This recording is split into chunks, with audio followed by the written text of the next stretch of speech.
Hello friends, hi. Welcome back to my YouTube channel. आज के इस वीडियो में हम मेथी और डिंग के लड्डू बनाना सीखेंगे। वैसे तो ठंडी का मौसम शुरू हो गया है और ठंडी का मौसम शुरू होते ही हमारे जोड़ों में दर्द, हड्डियां हमारी कमज़ोर हो जाती है, हमारे शरीर में पेन होने लगता है। तो क्यों ना हम मेथी और डिंग के लड्डू बनाकर खाएं, जो हमारी हड्डियों को मजबूत रखता है। तो चलिए बनाते हैं डिंग और मेथी के लड्डू। डिंग भी हमारे लिए बहुत फायदेमंद होता है। डिंग जो है वो गोंद जिसे कहते हैं, और मेथी जितना कड़वा होता है उतना ही फायदेमंद भी होता है। तो चलिए बनाते हैं मेथी और डिंग के लड्डू।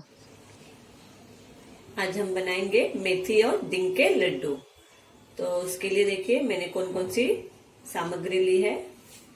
ये देखिए, एक कटोरी मैंने मेथी लिया है, ये सूखा है। और एक कटोरी मैंने ये डिंक लिया है, और ये आधा कटोरी मैंने हलीम लिया है।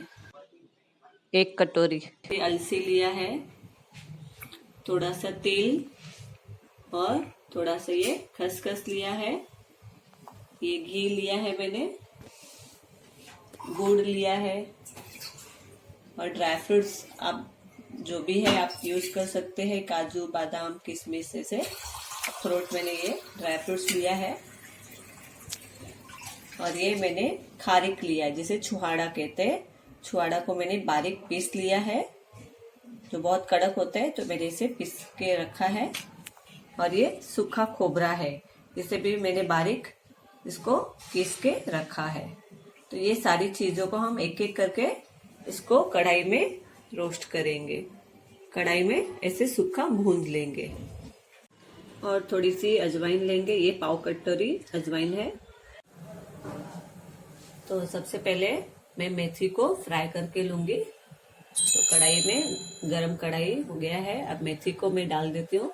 ये एक कटोरी मैंने मेथी लिया, एक बाउल मेथी है, इसको फ्राई करना है। वो अच्छी तरह से फ्राई कर लीजिए।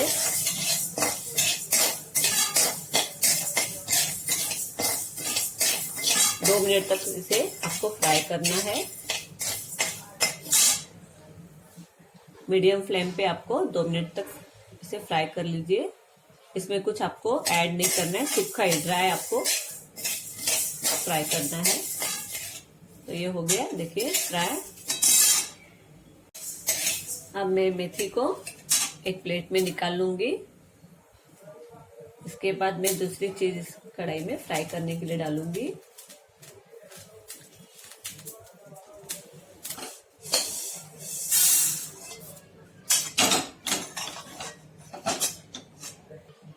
इसके बाद ये देखिए, ये एक बाउल मैंने अलसी लिया है।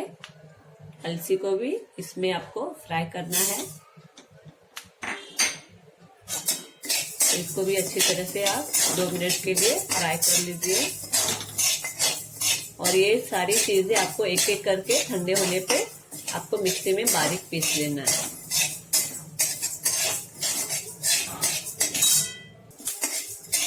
देखिए अलसी जो है वो चटकने लगी है। आपको सूखा ही भूनना है, इसमें कुछ डालना नहीं है। देखिए इसमें से आवाज भी आने लगा है, जैसे कॉर्न फूटता है उस तरह से। देखिए पट रही है, तो इसका मतलब है ये अच्छी तरह से ये फ्राई हो गया है, इसे अच्छी तरह से भूंजा गया है। अब इसको हम एक प्लेट में निकालेंगे। इसको आप एक प्लेट में निकालेंगे अच्छी तरह से। देखिए मैंने भूंज लिया है इसे, अलसी को। अब इसे एक प्लेट में निकालेंगे।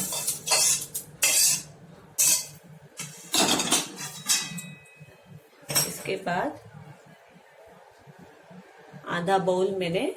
आधा कटोरी जो है ये हलीम लिया है। देखिए हलीम है, आधा कटोरी मैंने लिया है। इसे भी कढ़ाई में सूखा आपको भूंजना है। इसे भी 2 मिनट आप भून लीजिए।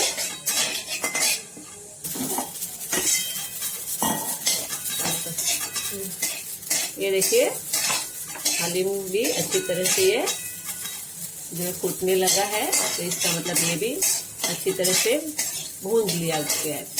इसे अच्छी तरह से मैंने भून लिया है। अभी इसको एक प्लेट में निकालेंगे।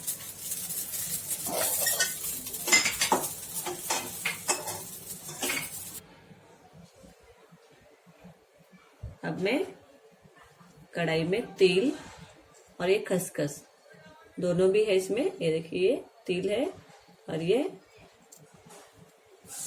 खसखस लिया है, दोनों को कढ़ाई में डाल दूंगी और इसे सूखा इसको भूनना है इसको भी। और तिल जो है वो ठंडी के लिए बहुत ही ठंडी में फायदेमंद होता है। तिल जो है वो बहुत गर्म होता है, इसीलिए हमें ठंडी में इसका सेवन करना चाहिए, इसे खाना चाहिए। इसका भून लिया जाएगा। तो देखिए तेल और खसखस जो है अच्छी तरह से ये मैंने भून लिया है। अब इसको अलग करेंगे प्लेट में। इसे हम बारीक पीसेंगे नहीं, ठीक है, इसे हम ऐसे ही डालेंगे। इसको मैं एक प्लेट में, इसके बाद मैं थोड़ा सा घी डालूंगी और इसमें पहले डिंक में फ्राई करूंगी, क्योंकि जो घी बचेगा उसके बाद मैं खारिक और जो खोबरा है वो उसमें रोस्ट कर लूंगी। तो इसीलिए सब अब मैं क्या करूंगी, देखिए घी डाल रही हूँ कढ़ाई में।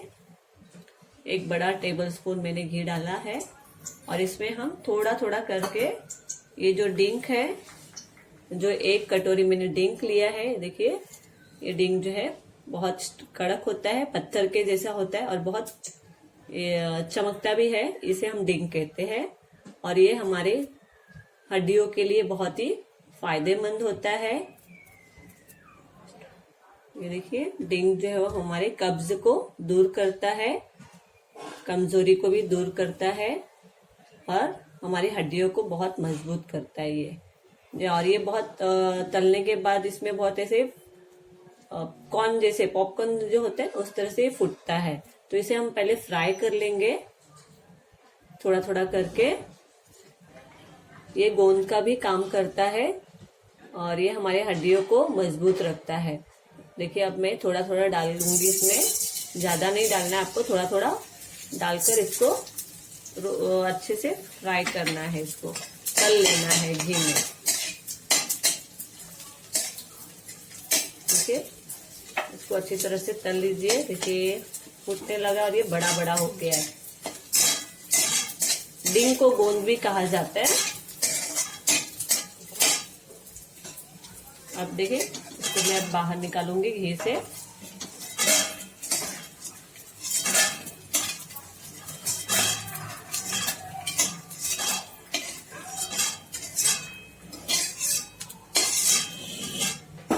ये देखिए इस तरह से ये फूलकर बड़ा बड़ा हो जाता है पॉपकॉर्न की तरह और बहुत सॉफ्ट हो जाता है ये। इस तरह से थोड़ा थोड़ा करके मैं इसे घी में तल लूंगी।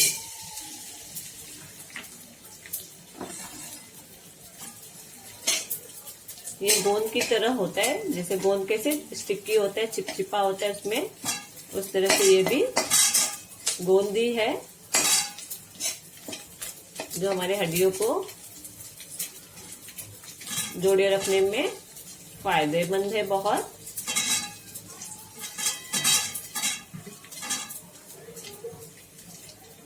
इस तरह से हम थोड़ा थोड़ा करके तलकर निकाल लेंगे। इस तरह से देखिए मैंने सारे डिंक को घी में तल लिया है। इसको तलना है, आपको भूनना नहीं है, तलना है। और थोड़ा थोड़ा घी करके मैंने डाला है, एक साथ सारा घी नहीं डाला, थोड़ा थोड़ा डाला है घी और उसके बाद थोड़ा थोड़ा ये डिंक डालकर मैंने इसे घी में तल लिया है। देखिए इस तरह से ये अब फूल गया है मक्का की तरह। अब मैं इस कढ़ाई में, घी वाले कढ़ाई में, जो ड्राई फ्रूट्स है उसको मैंने बारीक कट कर लिया है वो इसमें मैं डालूंगी। अब मैं कढ़ाई में सारे ड्राई फ्रूट जो मैंने बारीक कट कर दिए हैं इसको घी वाले कढ़ाई में डालकर इसे 2 मिनट के लिए भून लूंगी। अगर आप चाहते हैं तो थोड़ा सा घी भी ऐड कर सकते हैं। तो थोड़ा सा मैंने इसमें घी डाल दिया है, इसको फ्राई कर लीजिए। इसमें काजू, बादाम, अखरोट, पिस्ता और किशमिश मैंने लिया है। इसको अच्छी तरह से भून लीजिए घी में। आप अपने हिसाब से कोई भी ड्राई फ्रूट्स इसमें डाल सकते हैं और अपने हिसाब से जितना क्वांटिटी चाहिए उतना ले सकते हैं। जरूरी नहीं है कि आपको एक एक बाउल या आधा आधा बाउल लेना है, आप अपने हिसाब से ड्राई फ्रूट्स ले सकते हैं। तो देखिए, इसको मैंने 2 मिनट तक अच्छी तरह से घी में भून लिया है ड्राई फ्रूट्स को भी। अब मैं इसे निकालूंगी। अब मैं इसमें खारीक, देखिए खारीक को मैंने बारीक पीस लिया है। खारीक को उसके बीज निकालकर, सीड निकालकर आप कूट कर या पीस भी सकते हैं या फिर चक्की में भी आप पिसवा सकते हैं। मैंने इसे चक्की में पिसवा लिया है। अब इसको भी कढ़ाई में थोड़ा सा घी डालकर भून लूंगी। देखिए 1 चम्मच मैंने घी डाल दिया, इसको भून लीजिए। इस तरह से इसे 2 मिनट भून लीजिए मीडियम फ्लेम पे। देखिए खारीक को मैंने, छुआड़े को अच्छी तरह से भून लिया है 2 मिनट। अब इसको मैं निकालूंगी। अब इस कढ़ाई में ये देखिए, ये सूखा खोबरा है, इसके भी मैंने बारीक पीस लिया है। पीस कर या फिर आप मिक्सी में भी आप घुमा सकते हो। तो इसे मैंने मिक्सी में घुमा लिया है। अब मैं इसको कढ़ाई में डालूंगी और इसे भी 2 मिनट के लिए फ्राई कर लूंगी। इसमें आपको घी डालने की जरूरत नहीं है, आप इसी तरह से इसको भून लीजिए। ये देखिए, सूखा खोबरा को मैंने कढ़ाई में भून लिया है।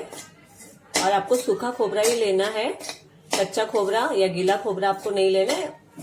अगर आप गीला खोबरा यूज करते हो तो आपका लड्डू जो वो 2 दिन में खराब हो सकता है। तो ये लड्डू आपका 1 महीना 2 महीना भी आप इसे यूज कर सकते हो, खा सकते हो, ये खराब नहीं होता है। तो इस तरह से मैंने ये सूखा खोबरा को भी फ्राई कर लिया है। अब मैं गैस बंद करूंगी और एक एक करके, जैसे मेथी को मुझे पीसना है मिक्सी में, मेथी, अलसी और हलीम, ये इनको मैं एक एक करके पीस लूंगी। बारीक पीसना है। तो चलिए पीस लेती हूँ पहले में से। अब मैं थोड़ी सी अजवाइन लूंगी और अजवाइन को भी कढ़ाई में हल्का भून लूंगी।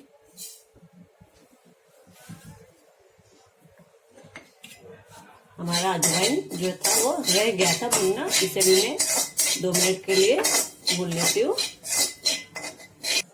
इस तरह से अजवाइन को भी मैंने भून लिया।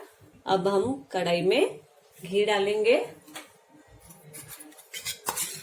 2 बड़े चम्मच घी डाल दीजिए।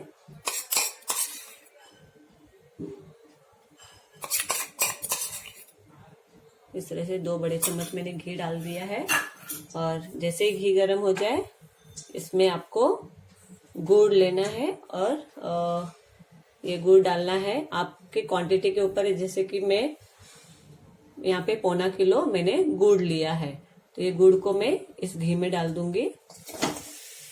इसमें आपको पानी नहीं ऐड करना है और इसको आपको मेल्ट करना है, पिघलाना है इस गुड़ को।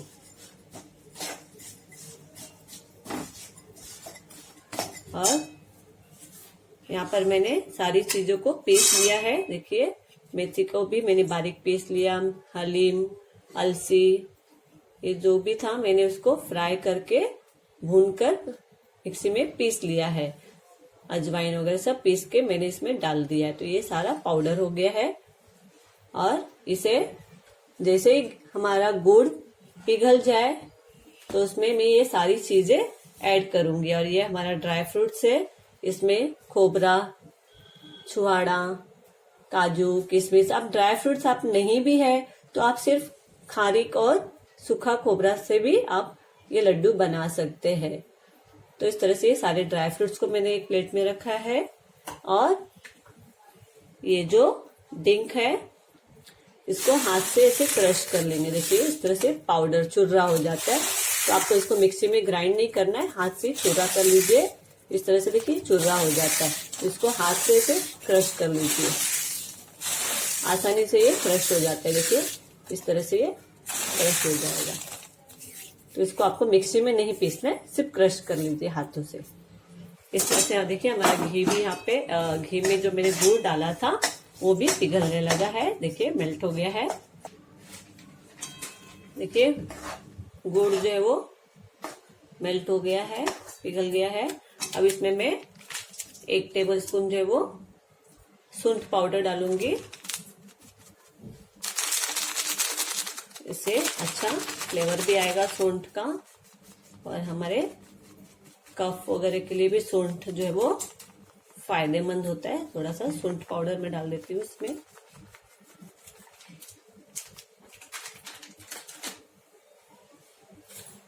इसमें मैं 1 टेबलस्पून जो है वो हल्दी पाउडर डाल देती हूँ।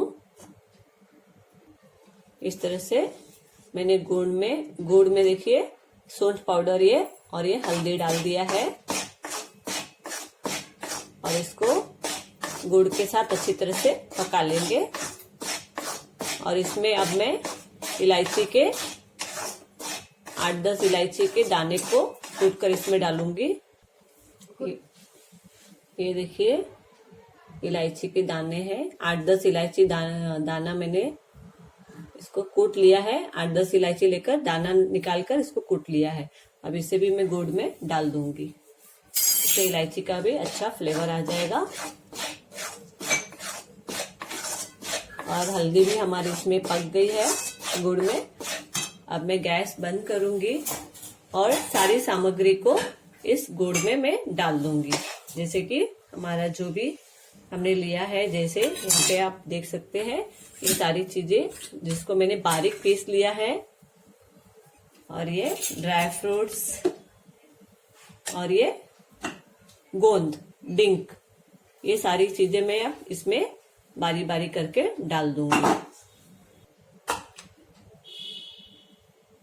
देखिए एक एक करके सब चीजें आपको डालना है। ध्यान में रहे कि आपको गुड़ को जो है वो पाक नहीं करना है, सादा गुड़ लेना है और गुड़ को पाक नहीं करना है। इसको अच्छी तरह से मिला लीजिए गुड़ में।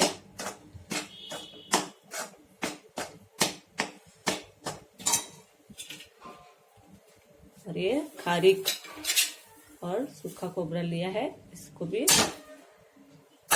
अच्छी तरह से गुड़ में मिला लीजिए।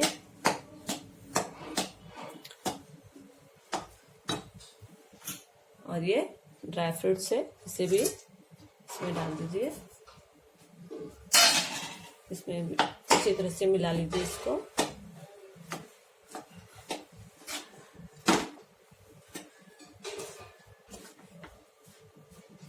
इसके बाद ये डिंक है, इससे भी मैं इसमें डाल देती हूँ। इस तरह से आपको सारी चीजें अच्छी तरह से मिला लेना है। और जैसे ही थोड़ा ठंडा हो जाए तो आप इसे छोटा छोटा लेकर इसे गोल गोल लड्डू बना लीजिए, और आपका तैयार हो गया है मेथी और डिंक के लड्डू। आपको ये अच्छी तरह से मिला लेना है, जिससे गुड़ जो है वो सभी जगह अच्छी तरह से मिक्स हो जाए। फिर उसके बाद आपको इस तरह से थोड़ा थोड़ा करके हाथ में लेकर इस तरह से दबा दबा कर आपको लड्डू बना लेना है। गरम है तो थोड़ा ठंडा होने दीजिए, फिर बना लीजिए। और इसे आपको गरम ही बनाना है, ठंडा करके आप सोचोगे बना लेते हैं तो नहीं बन पाएगा, क्योंकि गुड़ जो है वो ठंडा होने पे वो कड़क हो जाता है। देखिए इस तरह से मैंने ये बना लिया। इस तरह से आपको एक एक करके लड्डू जो है वो थोड़ा थोड़ा हाथ में लेकर बनाना है। आपको हल्का गरम है तो ही बना लेना, नहीं तो नहीं बनेगा। इस तरह से। तो फ्रेंड्स देखा आपने कितनी आसानी से मेथी और डिंक के लड्डू बन गए। तो फ्रेंड्स इसे आप जरूर ट्राई कीजिएगा। और ये लड्डू जितना ही स्वाद में कड़वा होता है उतना ही गुणकारी होता है, और इस लड्डू को छोटे से लेकर बड़े सभी औषधीय रूप में खा सकते हैं। तो फ्रेंड्स आप जरूर ट्राई कीजिएगा और कमेंट में बताइएगा कि आपको कैसा लगा ये रेसिपी। और अगर मेरा ये वीडियो आपको पसंद आए तो प्लीज़ लाइक करिए, कमेंट करिए, शेयर कीजिए and don't forget to subscribe my channel. Thanks for watching my video.